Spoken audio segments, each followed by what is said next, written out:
Pertama-tama saya ucapkan selamat ulang tahun pada PD Kasih ini. Saudara, biasanya kalau orang ulang tahun itu pasti ada sesuatu yang diharapkan, terutama dari Tuhan.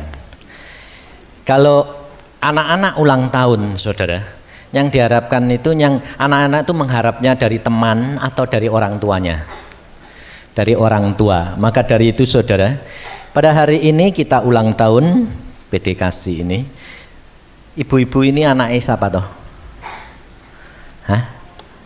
Anaknya siapa? Anak Tuhan toh? Nah, jadi mengharap hadiah itu dan firman itu dari siapa? Dari Tuhan. Ibu-ibu tadi nyanyi toh, mau menyenangkan hatinya Tuhan, betul enggak? Sebabnya apa? Kok hanya mau menyenangkan hatinya Tuhan? Karena manusia itu enggak ada yang baik. Sebab kalau menyenangkan hatinya manusia cuma sebentar. Sementara dibaiki baik, betul lah? Kadang-kadang kita sudah baik sekalipun balasannya enggak baik. Nah, saudara, kalau kita baikin Tuhan, Tuhan tuh pasti baik enggak? Hah? Pasti balasnya baik enggak? Baik, pasti. Mau nerima apapun yang Tuhan berikan. Nah, ini kerap kali bilang mau, karena kepikiran kita yang diberikan Tuhan tuh baik. Belum tentu.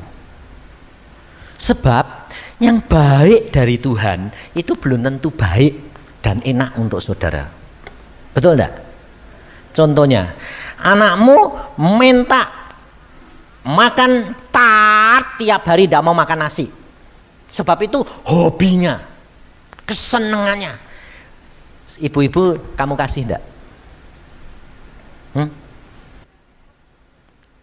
Kamu kasih, dia tidak mau makan nasi, makannya tart terus, yang manis terus. Kamu kasih tidak? Kalau enggak, dia bilang anak kecil itu, mama enggak sayang. Ibunya bilang apa? Justru aku sayang, karena kamu enggak tahu bakal akibatnya apa kalau makan tart terus. Betul lah? Tapi anak itu selalu bilang apa? Mama enggak sayang, nangis. Nah, saudara jadi orang tua bisa mengerti karena saudara punya anak-anak terhadap anak kecil. Saudara terhadap Tuhan, saudara tidak bakal bisa mengerti. Karena apa? Karena saudara merasa dirimu sudah dewasa. Sehingga kita merasanya sudah cukup ngerti. Padahal kalau saudara perhatikan, kita kerap kali tidak dapat mengerti Tuhan. Benar-benar tidak bisa mengerti. Ini pengalaman saya sendiri, saudara. Saya dari kecil dididik Tuhan, dari umur 12 sudah kenal pribadi dengan dia, diajar sendiri dan berbicara sendiri. Sampai sekarang umur saya 57, tetap sukar mengerti Tuhan. Kenapa? Sebab saya dewasa, saya tumbuh, Tuhannya tumbuh terus enggak? Hah? Tumbuh, Tuhan ini enggak terbatas. Lah saya tumbuh, dia tumbuh, enggak kekejar, saudara. Karena Allah itu demikian besar dan luar biasa, enggak bisa dibayangkan. Sedang kalau saya membaca Alkitab, Tuhan selalu berkata apa? Baca Alkitab, baca Alkitab, baca Alkitab. Dan saya membaca Alkitab terus menerus dan menemukan keluar biasaan Tuhan tidak bisa diukur, saudara. Tidak bisa dimengerti oleh akal ini. Salah satu contoh bagaimana luar biasanya Allah kita. Saudara tahu, saudara dan saya ini dibentuk dan diciptakan oleh Allah, dilukis, dibentuk, diukir atau disabdakan. Allah membentuk saudara dan saya ini jadi manusia atau Allah mengukir? Allah ngukir.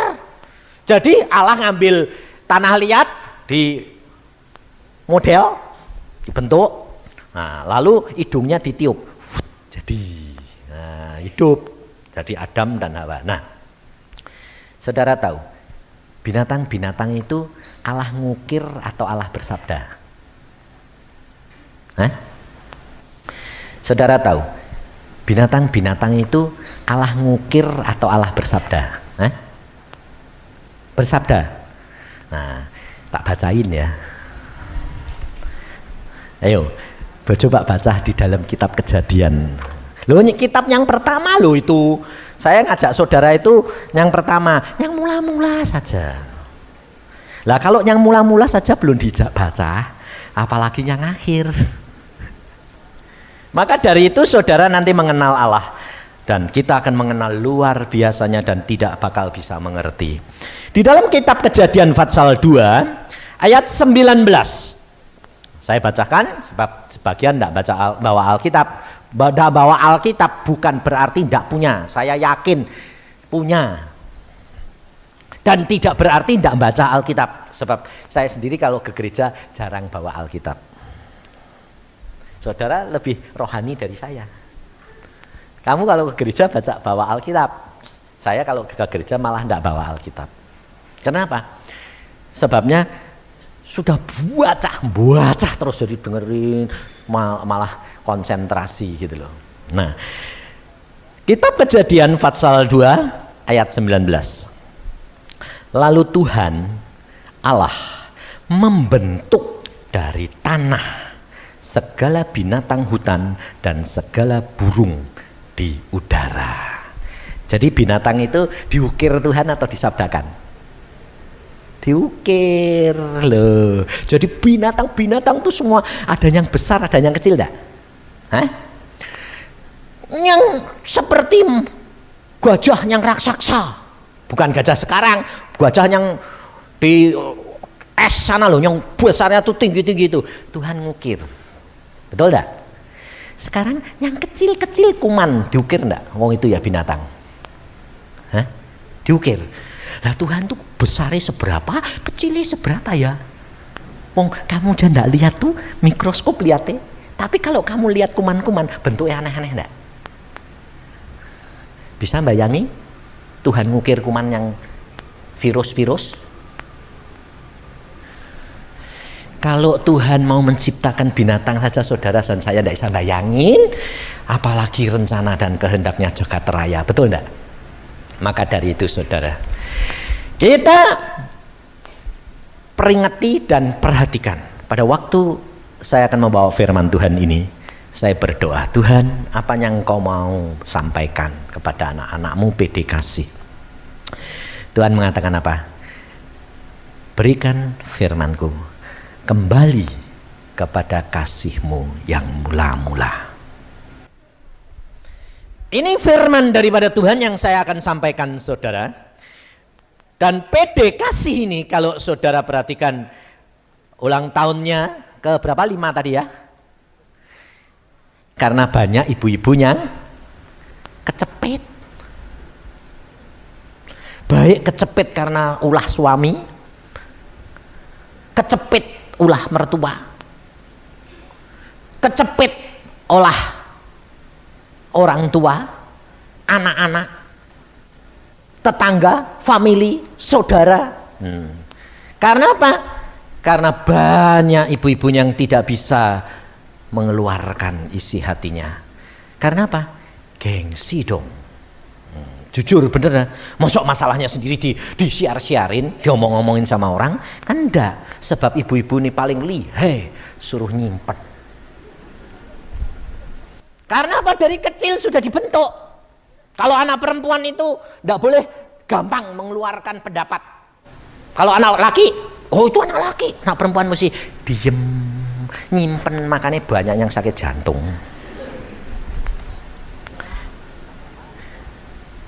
Padahal yang banyak sakit jantung yang laki apa perempuan? Laki. Kenapa? Hah? Nah, banyak yang enggak jujur. Jadi kalau ibu-ibu banyak yang jujur, kalau ibu-ibu merasa banyak yang jujur, ya toh, nyanyian tadi menyenangkanmu loh, aku serahkan Tuhan isi hatiku seluruhnya kepadamu loh. Tapi tulus. Dan Alkitab ini yang ngomong, yang paling banyak munafik siapa? Bapak-bapak atau ibu-ibu? Bapak toh? Bapak toh? Bapak. Tapi yang paling banyak nutupi siapa? Hah? Ibu-ibu apa bapak? Ibu-ibu jujur. Ibu-ibu zaman dulu banyak nutupi. Justru zaman sekarang, contohnya, mana ada ibu-ibu yang datang sini cacatnya dibiarin, tutupin enggak? Ayo, mana ada yang kurang ininya ditempel enggak? Ayo, lain dong. Nah ini, lain dong. Nah makanya itu saudara, kita belajar firman Tuhan. Hidup kekristenan saudara, Allah menghendaki apa? Ketulusan hati. Ini, lihat, kita mendirikan PD Kasih. Karena apa? Karena tujuan kita membawa ibu-ibu ini kepada satu penolong, Yesus Kristus Tuhan. Dan dia yang dikatakan jalan, kebenaran, dan hidup. Dan tidak ada kesukaran yang tidak ada jalan di dalam dia. Tetapi masalahnya saudara, kita kerap kali percaya kita, iman percaya kita, pengertian kita tentang hal Tuhan berubah. Makanya Tuhan pesan kepada saya, untuk saya sampaikan, berikan firman, kembali kepada kasihku yang mula-mula. Coba kita lihat di dalam Wahyu pasal yang kedua. Dan kita nanti akan periksa mengapa Tuhan memberikan firman-Nya ini, supaya kita itu menyadari saudara. Sebab kalau saudara tidak menyadari, kamu akan terlambat. Wahyu pasal 2 seperti firman Tuhan kepada jemaat di Efesus. Wahyu pasal 2 ayat pertama. Tuliskanlah kepada malaikat jemaat di Efesus, inilah firman dari Dia yang memegang ketujuh bintang itu di tangan kanannya dan berjalan di antara ketujuh kaki dian emas itu. Perhatikan kata-kata Tuhan ayat 2 ini. Aku tahu segala pekerjaanmu, baik jerih payahmu maupun ketekunanmu. Aku tahu bahwa engkau tidak dapat sabar terhadap orang-orang jahat, bahwa engkau telah mencobai mereka yang menyebut dirinya rasul, tetapi yang sebenarnya tidak demikian, bahwa engkau telah mendapati mereka pendusta, dan engkau tetap sabar dan menderita oleh karena namaku, dan engkau tidak mengenal lelah. Namun, ini perhatikan saudara, demikian aku mencela engkau, karena engkau telah meninggalkan kasihmu yang semula. Sebab itu ingatlah betapa dalamnya engkau telah jatuh. Bertobatlah dan lakukanlah lagi apa yang semula engkau lakukan. Jika tidak demikian, aku akan datang kepadamu dan aku akan mengambil kaki dianmu dari tempatnya, jikalau engkau tidak bertobat.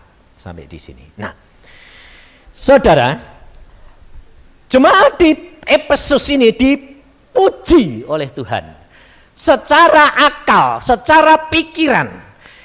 Jemaat-jemaat ini sudah kerja keras, tekun, setia, menderita. Tetapi Yesus berkata, mereka telah jatuh sedemikian dalam. Karena apa? Meninggalkan kasih yang mula-mula. Mengapa jemaat ini dapat jatuh sampai sedemikian dalam? Karena berubah motivasi, saudara. Hatinya ini berubah, percayanya berubah, imannya berubah. Satu bukti saudara. Saudara pada waktu percaya Yesus pertama kali, bertobat sungguh-sungguh dengan hati yang hancur dan menerima Yesus dan dibaptiskan, doamu segera sedikit berdoa saja, minta saja, kadang-kadang berdoanya sembarangan dijawab Tuhan enggak?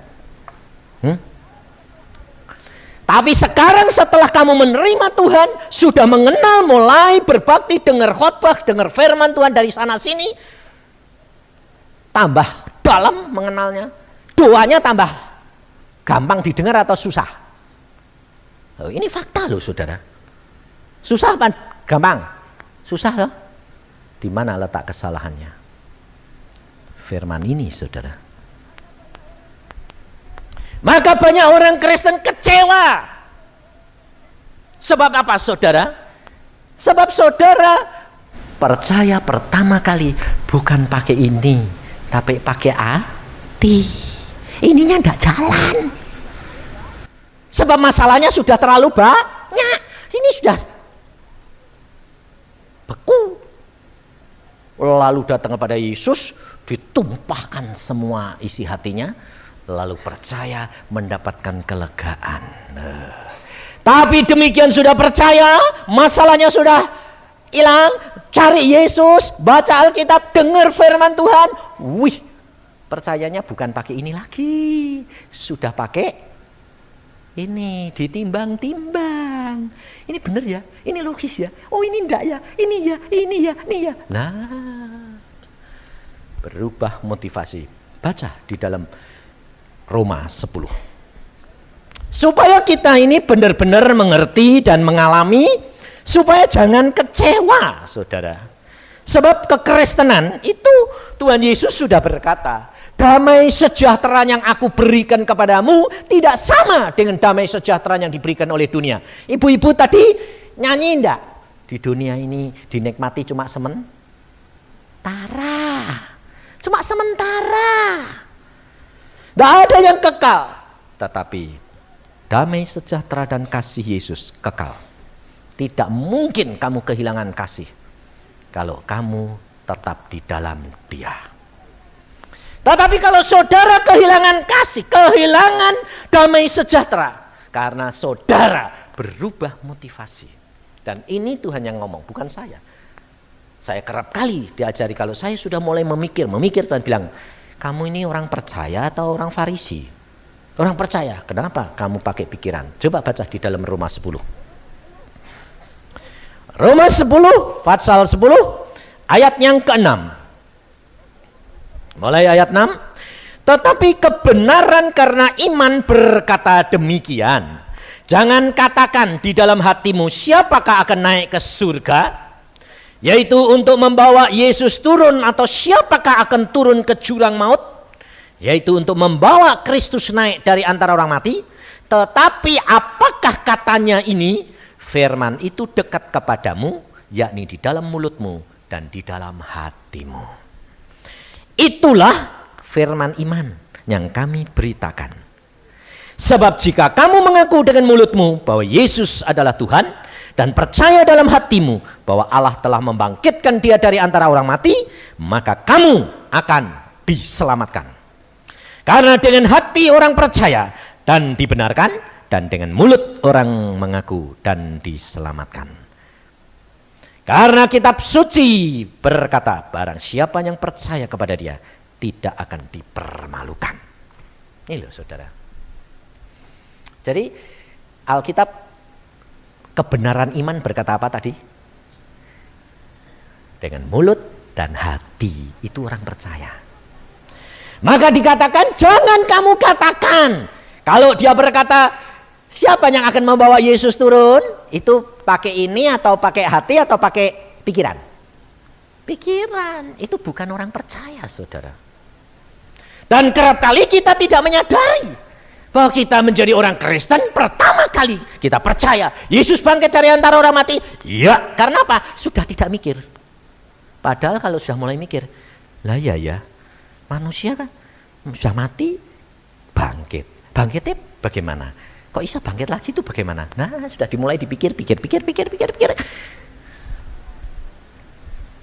Dan engkau akan mendapati apa? doa-doamu menjadi hambar kembali. Damai sejahteramu menjadi terangkat kembali. Hilang lagi.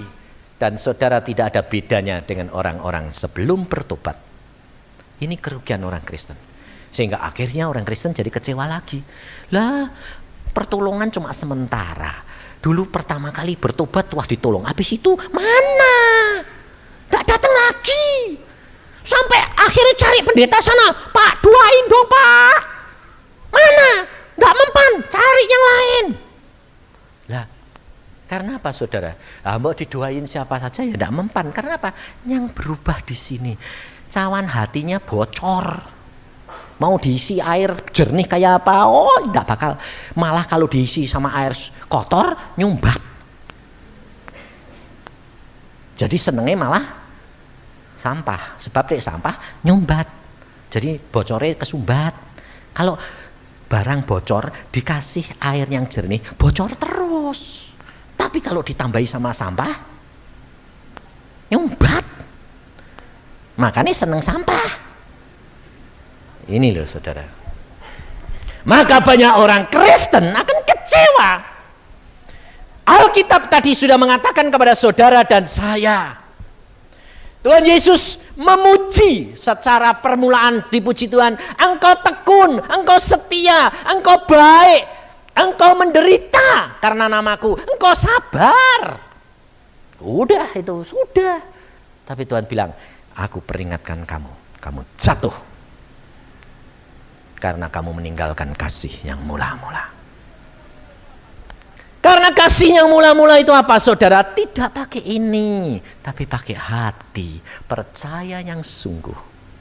Nah, contohnya saudara, ibu-ibu ini dulu pada waktu kawin pertama kali, rasanya manis enggak?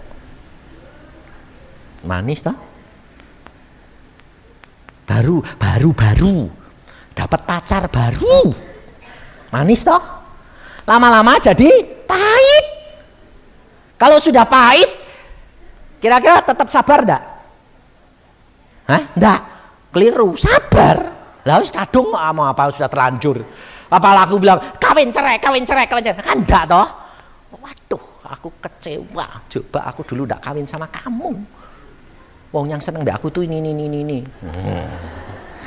Jatuhnya sama kamu. Tapi dulu tak kelihatannya baik, dah taunya kok aduh setelah dibuka kok ulete banyak. Nah, ibu-ibu tidak menyadari toh. Lalu engkau diam, tahan sajalah. Lalu ketemu ibu yang lain berkata, "Dahlah sabar. Loh, Alkitab tadi bilang berkata sabar toh? Sabar, sudah menderita karena Yesus. Iya, Pak. Terus tapi Tuhan berkata, kalau kamu tidak bertobat, aku akan mengalihkan kaki dianmu. Berarti saudara, bagian saudara hilang enggak? Hilang. Kenapa? Kamu kehilangan kasih yang mula-mula. Nah, di mana kasih yang mula-mula ini rahasianya? Karena pada waktu kamu dulu jatuh cinta, kamu sudah siap-siap, kamu ngalah enggak? Ayo. Ibu-ibu ini ngalah atau malah merintah? Loh bener, pada waktu pacaran merintah. Betul toh? Wong yang ngejar-ngejar dia merintah. Lah kalau sudah merintah harus melayan. Nih, Yesus bilang apa? Dia Allah yang maha kuasa, dia turun ke bumi menjadi pelayan. Lah sekarang saatnya kamu sudah melayani, kok kamu jadi ngomel? Lu kok Tuhan, kok aku sekarang diperintah terus? Loh, dulu kan sudah merintah. Nah sekarang ya diperintah. Loh, lah aku dulu tuh diperintah, aku merintahnya cuma sebentar. Lah sing salah siapa? Mungkin pacaran cuma sebentar. Loh, ini loh saudara, kita kerap kali tidak menyadari. Yesus, dia itu Allah yang maha kuasa, dia turun menjadi manusia, melayani saudara dan saya. Setelah dia merintah, dia melayani. Habis itu dia merintah lagi. Loh, perhatikan. Saudara pacaran merintah. Wong laki seneng dikasih suruh apa aja mau ya toh. Sandal jatuh lah gitu. Ya toh, waktu nyebrang jalan kegeriul ditangkep langsung. Loh. Tapi coba kalau sudah kawin, kegeriul, "Pah, matamu ndok mana?" Malah dimaki-maki. Loh, saudara tahu, itu Yesus di dalam dunia. Setelah itu Yesus mati, dia bangkit, dia merintah kembali. Ibu-ibu perhatikan, kalau engkau belajar daripada pengalaman Yesus, saya jamin apa yang Yesus alami, kamu akan mengalami. Luar biasa. Kenapa? Karena itu Tuhan berkata, kasih. Tundukkan sesamamu manusia dengan kasih. Kasih itu apa? Penguasaan diri. Kasih itu sukacita, sabar, damai, sejahtera. Sebab Yesus sudah berkata, damai sejahtera yang aku berikan kepadamu tidak seperti diberikan oleh dunia ini. Dan itu saya alami. Difitnah orang, diomong orang, dikatakan orang, tidak sakit hati, saudara. Saya sampai heran, loh Tuhan kok sekarang tidak bisa sakit hati? Tuhan bilang, karena damaiku itu tidak hilang. Kenapa? Engkau melayani aku dengan engkau dengan aku. Loh Tuhan, ini orang-orang ini pada ngomongin aku, biarin. Tuhan Yesus berkata apa? Coba baca rahasianya di dalam Yohanes. Saudara, kalau kita belajar dari Tuhan Yesus, engkau akan melihat kemuliaan Allah, dan engkau dan saya mempunyai damai ini tidak akan hilang. Yohanes pasal yang ke 16. Yohanes pasal 16. Ayat yang ke-32 dan 33. Ini rahasianya, saudara. Saya akan bacakan. Lihat, firman Tuhan, lihat, saatnya datang, bahkan sudah datang, bahwa kamu dicerai-beraikan masing-masing ke tempatmu sendiri, dan kamu meninggalkan aku seorang diri. Bayangin, saudara, Yesus sudah melayani 3 tahun setengah, makan bersama, minum bersama. Apa bedanya sama suami istri? Sudah dikorbani segala perkara, dijamin segala perkaranya. Sekarang Yesus berkata, ada saatnya dan sekarang sudah tiba. Kamu akan meninggalkan aku. Semua dicerai-beraikan meninggalkan aku. Namun, dia berkata, namun aku tidak seorang diri, sebab Bapa menyertai aku. Semuanya ini kukatakan kepadamu supaya kamu beroleh damai sejahtera dalam aku. Loh. Dan selanjutnya dia berkata, dalam dunia kamu menderita penganiayaan, tetapi kuatkanlah hatimu, aku telah mengalahkan dunia. Ini jaminan, saudara, bahwa Yesus sudah mengalami lebih dahulu, ditinggalkan. Jikalau saudara dan menjadi ibu-ibu mengalami satu tekanan, satu keadaan di mana engkau seolah-olah ditinggalkan, tidak diperhatikan lagi oleh suami, tidak diperhatikan oleh anak, tidak diperhatikan oleh orang tua, tidak diperhatikan oleh saudara, tidak diperhatikan oleh orang. Jangan sampai kehilangan damai sejahtera. Yesus sudah memberi contoh. Kamu semua akan meninggalkan aku seorang diri, tapi aku tidak seorang diri. Bapa bersama dengan aku. Dan ini semua aku beritahukan kepadamu supaya kamu tidak kehilangan damai sejahtera.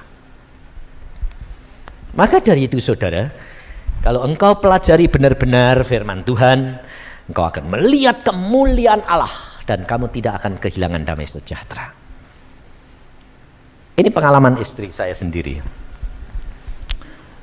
Saya pada waktu pacaran, saya kebalikan. Istri saya bukan merintah saya yang merintah istri saya. Saya keras sekali. Karena saya punya prinsip jelek, tapi ternyata kok baik. Prinsip saya gini, kalau pacaran lebih baik saya keras. Sebabnya kalau pacaran kan bisa ganti. Kalau sudah kawin, saya tidak boleh cerai. Wong saya anak Tuhan. Jadi saya kalau pacaran keras. Tidak nurut, tidak apa-apa. Jalan dewek, aku jalan dewek. Tidak jadi, tidak apa-apa. Ganti aku ya ganti. Nah. Dan saya pacaran 13 tahun, saudara. Jadi saya merintahnya cukup lama. Nah, setelah kawin, gantian Tuhan ngomong sama saya. Di mana kasihmu? Hah? Aku nggak punya kasih. Kamu bukan orang Kristen yang benar. Oh, kaget saya. Saya ini melayani kau puluhan tahun, jadi ketua ini khotbah, belum punya kasih. Kamu belum jadi orang Kristen yang benar. Kenapa? Tidak punya kasih. Buktiin. Lalu Tuhan berkata, terhadap istrimu aja kamu diktator kayak gitu kok. Waduh, kaget saya. Lah terus, bukankah Alkitab berkata, istri harus tunduk suami? Tuhan bilang, tapi Alkitab juga berkata, kasihilah istrimu seperti dirimu sendiri. Waduh. Saya lalu berkata, Tuhan ampuni aku mau. Terima dan kamu akan mendapatkan kasih itu. Sejak itu saya melayani istri saya. Sampai istri saya bilang gini, sejak kapan kamu kalau mau punya apa-apa sekarang tanya, maksud anumu apa, maumu bagaimana? Dulu enggak, kamu ikut. Saya A, saya yang menetapkan. Kamu boleh saran, saya yang mutusin. Sekarang kamu bagaimana, maumu bagaimana, aku nyarani ini, sebaiknya begini, tapi kamu yang pilih deh, sebab ini urusan rumah tangga kamu. Dia bilang, kamu kenapa berubah? Karena kamu berdoa terus menerus, lapor Yesus bertindak buat kamu. Sekarang saya mau ndak nurut, takut diketok oleh Tuhan kepalaku. Lah kan repot. Lalu saya bilang, ya sudah Tuhan, ngalah. Nah, lalu sekarang segala-gala saya tanya, bagaimana maumu ini? Nah, gitu dong. Saudara, dan itu semua harus terjadi. Dan saudara perhatikan, sebetulnya yang punya dunia ini, yang berkuasa siapa toh? Laki atau perempuan? Menurut kebenarannya harusnya laki toh, tapi sebetulnya kendalinya itu perempuan. Coba buktiin, orang kaya raya seperti apa, pasti nanti kan tunduk di bawah kaki orang perempuan, meskipun bukan istri ini loh, ya toh betul toh. Lah kalau istrinya sudah tua, nah, dia cari yang lain, lah lalu dikendalikan dari sana, betul enggak? Kenyataan. Saudara baca Alkitab, ini Alkitabiah loh saudara. Jadi kalau kejadian-kejadian di dunia itu begitu, itu jangan heran, ini Alkitabiah. Daud, istrinya berapa? Ratusan toh? Loh bukan satu, ratusan. Tapi di hari tuanya, dia jatuh sama siapa? Betseba. Loh, kenapa dia jatuh pada Betseba? Karena dia sudah tidak perang lagi, karena sudah tua, tidak perang, menikmati hasil. Makanya dia naik loteng, lihat-lihat, ada orang mandi. Loh, Betseba. Setelah Betseba diambil, yang jadi raja anak siapa? Anak Betseba atau anaknya permaisuri yang pertama? Betseba. Lah, berarti yang ngendaliin siapa? Betseba atau Daud? Daud melanggar peraturan raja sendiri. Sebab anak yang tertua harusnya jadi raja, diberikan anak Betseba, bukan anak permaisuri, anak gundek lagi. Tapi berkuasa. Kenapa? Karena itu kalau perempuan mau belajar seperti Yesus, rendah hati, mengalahkan dengan kasih, saya jamin rumah tanggamu kendalinya siapa? Saya, gitu loh. Sebabnya apa saudara? Saudara perhatikan, ada 3 masa. Masa perjanjian lama, masa Allah Bapa. Masa perjanjian baru adalah masa Yesus Kristus. Masa akhir zaman, masa siapa? Roh Kudus. Roh Kudus disebut roh penolong. Saudara disebut siapa? Istri-istri perempuan disebut apa? Penolong. Ini era, ini masanya penolong. Maka dari itu kalau saudara membaca firman Tuhan, saudara akan tahu. Dan jangan dilupakan, jangan dibiarkan lalu begitu saja, bahwa ini kesempatan penolong-penolong yang harus berpegang peranan. Tetapi penolong ini harus tahu firman. Karena engkau dan saya membaca firman tidak akan tahu tanpa Roh Kudus. Saudara kerap kali mengatakan, "Lah Pak, tapi bagaimana Pak?" Firman Tuhan sudah berkata, jangan hidup dengan pikiran dan mulut, tapi hidup sebagai orang percaya dengan hati dan mulut. Jangan tinggalkan kasihmu yang mula-mula. Bahwa engkau tahan diri. Sebab kasih itu penguasaan diri. Kuasai. Tapi bukan menguasai lalu diam, dipendem, lalu di sini sakit hati, panas. Bukan. Tahu, disakiti, ditinggalkan. Tapi Tuhan, aku tidak seorang diri. Aku bersama dengan engkau kok ya Tuhan. Damaimu tidak akan hilang. Kamu tetap bisa melayani, tetap bisa mengasihi. Dan karena kasih, pasti tekuk lutut. Karena apa? Yesus sudah berkata tadi, Roma 10 tadi. Orang yang percaya kepada dia tidak akan dipermalukan. Pasti dibela. Dia pasti turun tangan membela engkau. Karena apa? Karena engkau melakukan firman-Nya, dia harus menggenapkan. Karena kitab ini kitab perjanjian. Engkau melakukan bagianmu, Allah akan melakukan bagiannya. Dan tidak mungkin Allah diam diri. Karena apa? Kalau kamu firman Tuhan berkata menyenangkanmu, kalau dia mbok seneng ke, siapa yang ganggu kamu? Ketok. Nah kalau Tuhan yang maha kuasa, dia sudah turun. Suami, kamu bikin jengkel anakku ya, yang menyenangkan hatiku ya. Cuma diselentik cetok. Kayak gepeng menceng enggak? Tapi saudara, kerap kali saudara ini tidak sadar. Kamu kalau berdoa untuk suami bagaimana toh? Kerap kali salahmu di sini loh. Percayamu itu ngatur gini.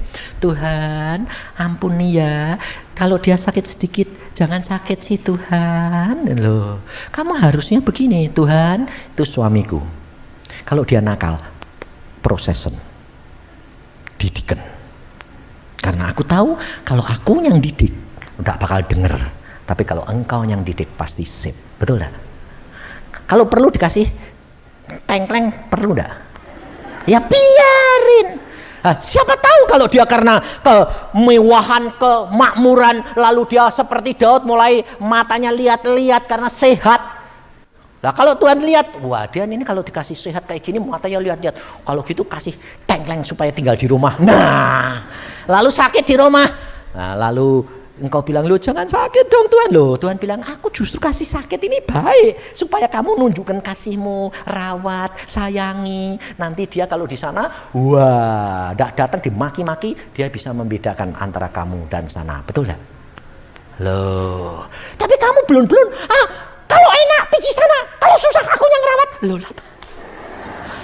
Loh, lah kamu sih percayanya sama Tuhan tuh ngatur ini karenmu dewek. Kamu harus mengatakan, Tuhan, apapun yang terjadi itu baik. Karena engkau tuh punya rencana yang baik. Saudara percaya enggak kalau Allah itu ngatur yang pasti baik? Demi kepentinganmu. Pasti toh? Lah kok kamu ngomel? Tuhan aku enggak bisa. Tuhan aku nih, aku butuh dia. Loh. Berarti kamu lebih butuh dia daripada kamu butuh Yesus. Ya kurang percaya lagi. Makanya saudara, kau harus mengenal Yesus. Coba perhatiin. Tuhan Yesus sendiri itu tidak mau. Pada waktu di Taman Getsemani, dia berkata apa? Bapak, jikalau boleh cawan ini lewat. Jadi dia tidak mau. Tapi dia berkata, tapi kehendakmu Bapak yang jadi. Saudara juga tidak mau menderita, betul tidak? Tapi kalau itu yang harus terjadi dan itu baik, terima, ngucap syukur. Tapi jangan kehilangan kasih.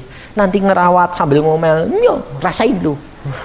Aduh, lah ini sakit, sudah dikasih Tuhan sakit supaya kamu menunjukkan kasih, kamu malah ngomelin terus. Lah nanti kebalik sana. Ini loh, ini banyak terjadi saudara. Banyak terjadi. Saya barusan dari Surabaya. Satu hal terjadi. Saya mau pelayanan, saya didatangi seorang ibu. Dia berkata, Pak, tolong tante saya. Kenapa? Tante saya itu baik loh Pak. Dipuji Tuhan. Dia sebelum ini koma berapa? 6 bulan di dalam rumah sakit. Nah, terus bagaimana? Dia sebelum koma 1 hari, dia didatangi Tuhan Yesus. Tuhan Yesus bawa mahkota, Tuhan Yesus bawa jubah putih, Tuhan Yesus bawa tongkat. Dan Tuhan Yesus berkata kepada ibu, tante saya ini, Ibu, engkau seorang ibu yang baik. Meskipun engkau tidak pintar, sederhana, tetapi menyenangkan hatiku. Ini aku beri kamu jubah, mahkota, dan tongkat. Yuk pulang. Ibu ini ngomong gini, Tuhan, ya jangan sekarang wong aku mesti ingat anak-anakku. Tuhan tidak jawab A, tidak jawab B, mesem Tuhan. Terus Tuhan pergi. Besoknya koma 6 bulan, rumah tangganya kocar kacir karena harus ngerawat dia di rumah sakit dan bayari terus 6 bulan. Kira-kira tambah ekonomi ini bobrok apa tambah makmur? Tambah bobrok. Keluarganya menderita, lalu dia berkata kepada saya, tolong Pak. Saya bilang, kamu tahu kalau engkau menjadi orang percaya, jangan pakai ini, pakai hati. Tuhan itu tahu yang terbaik. Tapi kamu mau ngatur. Tuhan, aku ingat anakku. Ya jangan mbok kasih komara, sembuh ngono lho. Lah yang ngatur kamu atau Tuhan? Tuhan tahu waktu saat yang terbaik. 6 bulan. Akhirnya saya berdoa, Tuhan, kasihan dong ini Tuhan. Kalau sembuh ya biar sembuh, kalau mati ya mati, daripada begini kan sengsara. Tuhan bilang, bebaskan dia, bebaskan. Lalu keponakannya saya kasih tahu. Saya tidak ada waktu karena saya harus melayani. Kamu ngomong sama pasien, sama tantemu, tante minta ampun, wong 6 bulan yang lalu kamu sudah didatangi Tuhan, sebetulnya sudah waktunya, tapi tante minta perpanjang malah menderita begini. Kan penderitaan bagi keluarga. Sudah tante minta ampun, lalu Tuhan Yesus bebaskan aku. Nanti dalam waktu singkat Tuhan bebaskan. Ponakannya tidak mau, takut Pak, nanti disangkainya patani, suruh mati. Loh bukan, bebasin, sebab ini terikat dengan pikirannya sendiri. Tetap tidak mau, ya sudah, nanti kalau kamu tidak mau, kamu rugi, tanggung jawab. Akhirnya dia pulang. Dia ngomong sama suaminya, Papa, tadi Pak Yusak gini karena dia tidak punya waktu. Terus bapaknya ini baik, dia bilang, ya wes aku sing bisi sama dia. Dia pergi ke rumah sakit, bisi, tante cepat bertobat, karena sudah 6 bulan gini terus kan sengsara. Dah minta ampun be Tuhan Yesus ampuni aku dulu sudah jemput tapi kok tidak mau. Sekarang aku menderita, anak istriku, anak suamiku menderita. Sekarang aku mau, Tuhan bebaskan, ampuni aku. Amin. Dah ngomong, ucap syukur. 2 jam kemudian dengan mesem menghembuskan napasnya, bebas. Saudara tahu? Kembali kepada kasih yang mula-mula. Percayalah dengan hati dan mulut, jangan dengan pikiran. Jangan mulai kepercayaanmu dikuasai oleh pikiran. Pertimbangan ini, kalau begini, itu bukan orang percaya. Itu kehendakmu, bukan kehendak dia. Kehendak dia bukan kehendakmu, tapi menyenangkan hati dia, itu yang Tuhan mau. Amin. Mari kita berdoa.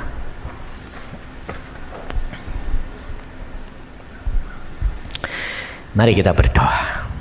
Tuhan Yesus, hamba-Mu sudah sampaikan firman-Mu, dan biarlah anak-anak-Mu di tempat ini Tuhan menyadari, supaya jangan berubah motivasi ini.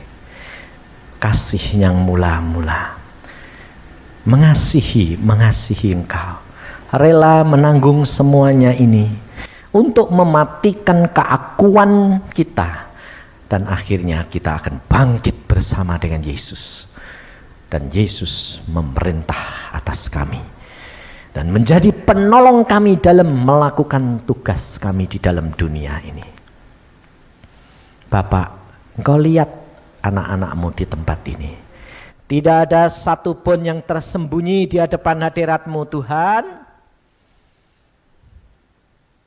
Siapa yang kehilangan kasih, siapa yang berubah setia dan kasihnya, saudara engkau berhadapan dengan Tuhan sendiri, katakan dan baharuilah Yesus. Yesus kia karata syakatakaya. Ampuni Tuhan, karena engkau mengasihi kami semuanya. Kalau engkau menegur kami, kalau engkau memperingatkan kami, tandanya engkau mengasihi kami. Memang kerap kali kami tidak senang, kami tidak mengerti, tapi kami tahu rencana-Mu indah bagi kami. Yesus, kami mau menyenangkan hati-Mu. Kami mau Tuhan menyenangkan hati-Mu. Saudara berdoa. Saudara berdoa.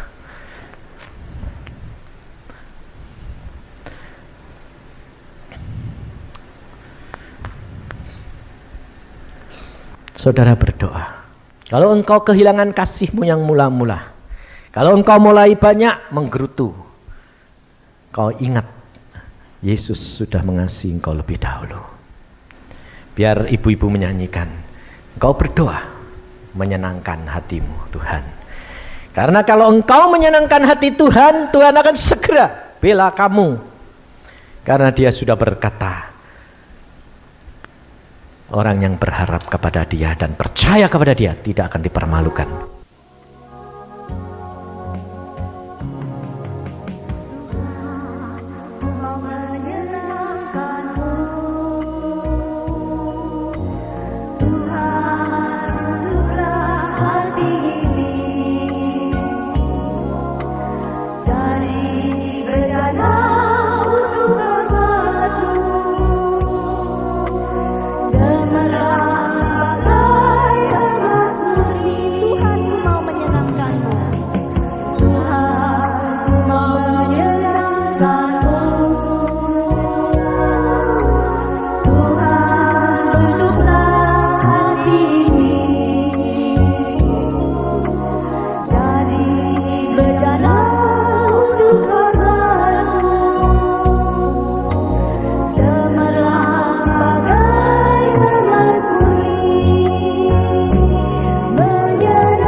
Semua ku beri